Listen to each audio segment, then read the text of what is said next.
San Felipe Pork Ono. Dito tayo sa Riels Transit House. Yan. Ito. Better, anong tawag ito? Better Place. Ay loob niya. Tapos 2 kwartong aircon. May kusina. Ayan. Tapos paring in bed. Silipin natin yung labas.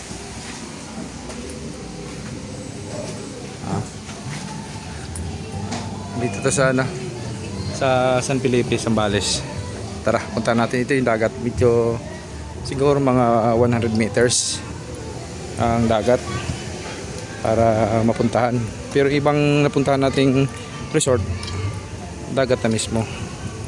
Ito namang lugar na ang San Felipe, Zambales ay wala kang makitang mga bato-bato o nakakasugat na bato at mga seaweeds dahil malinis siya.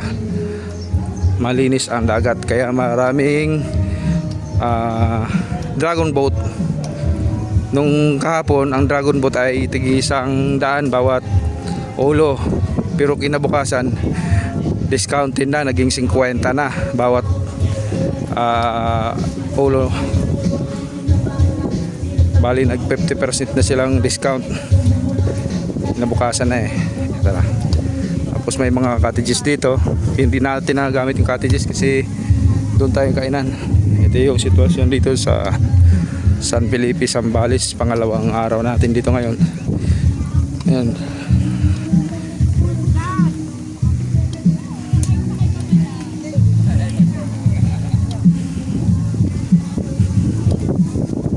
Para makapasyal din kayo kahit na lang dito sa content ko. Yan, malawak at maraming motor dito na ginagamit yan, no? Pwede kayo magmumotor-motor hanggang doon, malayo yan. Malawak. Ito yung motor na dinadayo dito. At ang dagat ay medyo malalim ng konti doon sa unahan. At may mga buya man nakalagay para bawal na lumagpas doon dahil malalim na. Ngayon malalakas ang alon, guys. Ang hali na, malakas ng alon.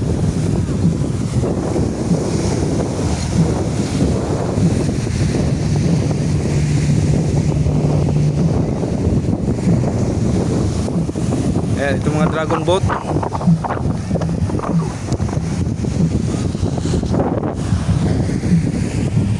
Pasyal na kayo dito sa San Felipe, Zambales. Ingat po tayo lang. Shout out tayo for Kodyo, Mama Sosi. Sa tanang kaparintiyan, kahigalaan, kung saan mang panig kayo ng mundo. God bless. Ingat po tayo lahat at mabuhay.